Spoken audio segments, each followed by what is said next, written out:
같이 보도록 하겠습니다. 오늘 좀 슬라이드 좀 긴데, 가져가야 할 내용들은 5가지인 것 같아요. 어떻게 하면 심박수를 유지할 수 있을지. 네, 건강한 그 심장 건강을 위해서는 규칙적인 운동, 과체중, 그리고 내장 지방을 감소시켜야 하고, 이제 질 높은 수면 시간을 가져야 하고, 오메가3와 포큐텐을 섭취를 하자가 이제 오늘 저의 그 슬라이드의 맹 목적입니다. 이 규칙적인 운동 같은 경우는 평소에 강렬한 운동을 하는 이제 그런 운동선수 또는 이제 일반인들의 경우에는 이제 휴식기의 심박 상태가 낮은 편입니다. 그래서 운동할 때 이제 가장 중요한 점은 이제 무엇이냐면 심장에 무리를 주지 않는 선에서 심장의 효율성 높이는 게 굉장히 중요합니다. 그리고 심폐 기능을 강화하는 운동을 진행해 주는 게 굉장히 중요하죠. 그래서 이제 적당한 운동 강도를 가지고 이제 진행을 해야 하는데 이때 신체에 무리를 주지 않을 정도로 해야 하고 최대 심박수의 60에서 85%를 이제 진행을 해주셔야 합니다. 그렇다면 최대 심박수란 건 무엇이냐? 이제 220이라는 숫자에서 자신의 나이를 뺀 심박수가 바로 이제 이 적당한 운동 강도인 거죠. 그래서 예를 들어서 나이가 30세일 경우에는 220에서 30을 뺀 수치가 바로 190이죠. 바로 이 190이 이제 최대 심박수입니다. 그래서 기저질환 환자의 운동 강도 같은 경우는 이제 당뇨인이 이제 50에서 80%, 그리고 심장 질환을 가진 사람들은 40에서 80%, 그리고 고혈압 환자 같은 경우는 40에서 60%, 비만 환자 같은 경우는 40에서 75%, 그리고 이제 이거 예를 들어서 30세 당뇨 환자 같은 경우는 이제 최저 95에서 최대 이제 150의 심박수로 이제 운동 진행하는 게 이제 굉장히 중요한 거죠. 따라서 만약에 이제 내가 어떠한 그 심장 질환이나 또는 다른 만성 질환이 있다. 그러면은 이러한 심박수에 맞춰서 이제 이 운동을 하시는 게 굉장히 중요합니다. 무턱대고 이제 운동을 하는 게 이제 그게 중요한 건 아니고 자신의 상황에 맞게 중요한 게 굉장히 중요하다는 거죠. 그렇다면 이제 어떠한 운동을 하는 게 중요하냐? 이제 저는 이제 스피닝을 좀 이렇게 좀 추천드리고 싶은데 스피닝 같은 경우는 고강도 유산소 운동이고 또한 이게 심폐기능 향상시키는데 굉장히 중요한 게 바로 이 스피닝입니다. 그리고 이 스피닝 같은 경우는 이게 또 살 빼기도 굉장히 탁월한데 1시간당 약 600에서 1000칼로리를 이제 소모를 하는 거죠. 근데 또 예를 들어서 만약에 저희가 이제 1시간 동안 걷는다. 이제 그러면 그때 저희가 약 100에서 200칼로리만 소모가 되는데 이에 비해서 굉장히 더 많은 이 칼로리를 소모할 수 있기 때문에 시간적으로나 또는 이제 효율적으로 굉장히 좋은 운동이라고 할 수가 있죠. 두 번째 과체중과 대장지방입니다.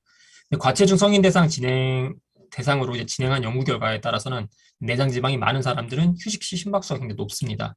그래서 휴식 시 심박수 같은 경우는 심혈관 질환 사망률이 예측 일자로 이제 알려져 있고 HSCRP 그리고 파이브리노젠, IL6 같은 게 이런 모든 것들이 다 염증제 지표인데 이 염증 지표와도 관계가 있습니다.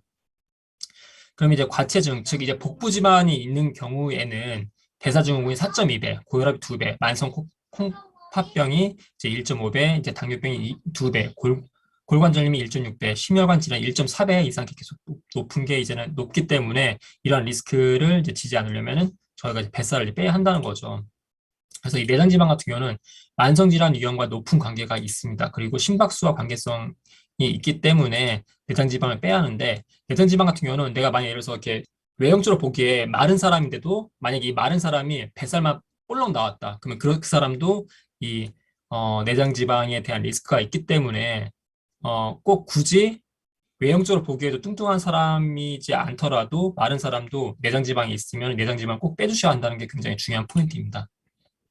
그래서 이 내장 지방, 이 체지방을 빼는데 이제 탁월한 좀 제품들을 좀 이렇게 좀 소개를 해드리자면은 일단 슬림 스마트가 있습니다. 슬림 스마트는 탄수화물 지방으로 전환을 감소시킵니다. 그래서 체지방을 그냥 줄일 수 있고요. 여기는 캄보지바 추출물과 HCL까지 들어가 있죠. 그리고 시네트로 같은 경우는 체지방, 체중, 복부지방, BMI, 허리둘레, 엉덩이 둘레를 이제 감소시키는 것으로 이미 알려져 있죠. 그리고 아쿠아블라스트 같은 경우는 L카르니틴이 포함되어 있어서 체지방 감소에 굉장히 탁월한 저희 제품들이 있습니다. 그래서 키 메시지는 무엇이냐? 현재 과체 중인 사람은 유산소 운동을 통해서 심폐 체력을 향상하는 데 권장을 드리고요. 심폐 체력 증가 시 휴식을 할 때 심박수가 감소가 되고 유산소 운동을 통해서 내장 지방 감소 효과에도 도움이 되기 때문에 저희가 이제는 내장 지방을 이제 빼는 게 굉장히 중요하다는 걸 말씀 좀 드리고 싶고요. 그리고 이제 세 번째 수면 시간입니다. 불규칙한 수면 습관은 심박수와 심혈관 건강에 굉장히 밀접한 영향을 갖고 있습니다. 그래서 원래 규칙적으로 자던 시간에 수면을 취하지 않을 경우 건강에 악영향을 미칩니다. 이 말은 정상적으로 자는 시간보다 일찍 자거나 또는 늦게 자면 수면 중에 심박수가 증가하게 됩니다. 그리고 다음 날 또 휴식 시 심박수를 확인해 보면 심박수가 증가한 것을 확인할 수가 있습니다. 따라서 저희가 이제는 그 잠자는 시간도 루틴에 맞춰가지고 일정한 시간에 꼭 그 규칙적으로 자는 게 굉장히 중요하다는 말인 거죠. 그래서 네 번째로는 오메가3를 섭취하는 게 굉장히 중요합니다. 대한비만학회지에서는 한국인은 이제 1000명을 대상으로 오메가3 지방산을 이제 얼마나 많이 섭취하고 있는지 이제 체내에서 이제 그 혈중 농도를 확인했습니다. 그 결과 하루에 이제 이 한국인 1000명 그 대상으로 보니까 섭취량이 하루 1g 정도 됐다고 합니다. 이제 식약처 권장량 같은 경우는 500에서 2000mg 정도인데 이 수치 같은 경우는 굉장히 어떻게 보면 좀 높게 나온 것 같아요. 제 생각에는 사람들이 더 많이 못 먹는 것 같은데 그래서 오메가3를 많이 먹어주면 굉장히 중요한데 오메가3 효과는 여러 가지가 있죠. 특히 심장질환, 이상지질 혈증, 그리고 부정맥에 큰 도움이 되고 특히 심장 근육 안정에 굉장히 도움이 됩니다. 그리고 부정맥과 같이 심장 박동이 비정상적으로 뛰는 것을 예방하는 데 미리 도움이 된다고 이미 알려져 있죠. 이런 또 논문에 따르면 부정맥 예방에 이룬 해양 오메가3에 대한 논문이 있습니다. 그래서 이 논문의 결론은 생선기름, 즉 피시 오일을 매일같이 4.3g 복용한 경우 심근경색 생존자에게서 부정맥으로 인한 사망률 감소가 확인이 되었다고 얘기를 하고 있습니다. 참고로 저희 뉴트라이트 살몬 오메가3 같은 경우는 이제 하루 이제 복용을 다 했었을 때 1.2g입니다. 그래서 4.3g 같은 경우는 굉장히 고용량을 알 수가 있으시겠죠. 그리고 이제 마지막으로 코큐텐입니다.